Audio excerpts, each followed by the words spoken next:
Hi అండి, అందరికీ నమస్కారం. Welcome to Renu vlogs.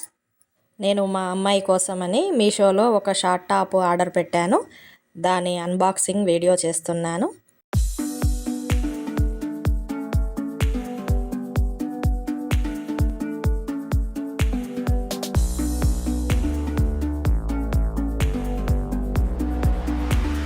Yellow colour top అండి. కలర్ అయితే చాలా బాగుంది. క్లాత్ క్వాలిటీ కూడా చాలా బాగుంది. రౌండ్ నెక్ వచ్చింది. ఫ్రంట్ బటన్స్ కూడా వచ్చాయి. చాలా బాగుంది.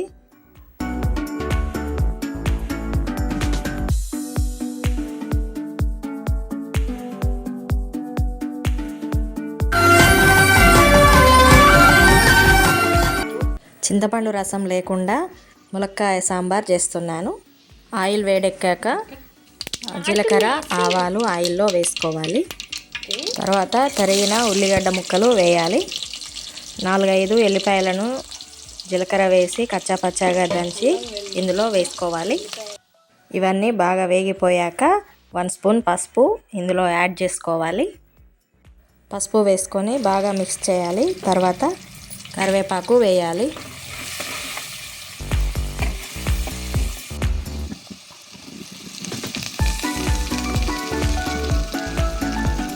తర్వాత నార తీసి ముక్కలుగా కట్ చేసుకున్న ములక్కాడలను అయితే ఇందులో వేయాలి.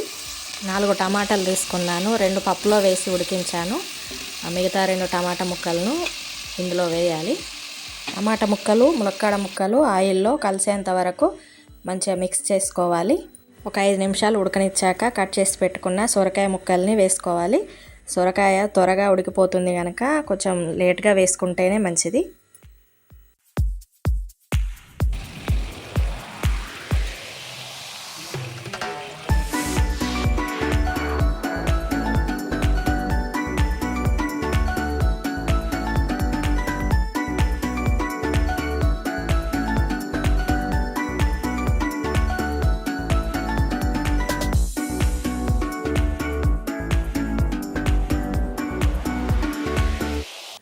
టమాటా ములక్కాయలు సొరకాయ బాగా ఉడికిపోయాయి కదా. ఇప్పుడు ముందుగా ఉడకబెట్టుకున్న టమాటా పప్పును ఇందులో కలపాలి.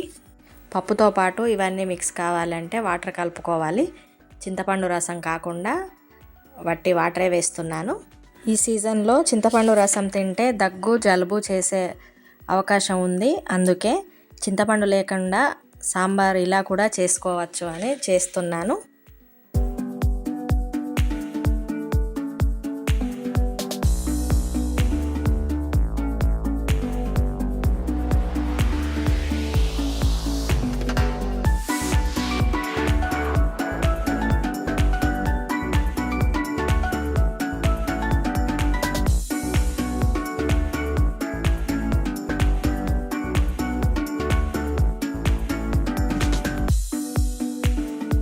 రుచికి సరిపడినంత సాల్ట్ అయితే వేయాలి. నేనైతే 2 స్పూన్స్ వేసాను. అలాగే కారం కూడా వేసుకోవాలి. కొంచెం ఇంగువను కూడా యాడ్ చేసుకోవాలి. పోపులో వేసుకున్నా సరే సాంబార్ మరుగుతున్నప్పుడు కూడా వేసుకోవచ్చు. చాలా టేస్టీగా ఉంటుంది. ఒక 10 నిమిషాలు మరిగిన తర్వాత చివర్లో కొత్తిమీర వేసుకోవాలి. ఇదేనండి ఈరోజు వీడియో. చింతపండుతో అవసరం లేకుండా సాంబార్ తయారైపోయింది.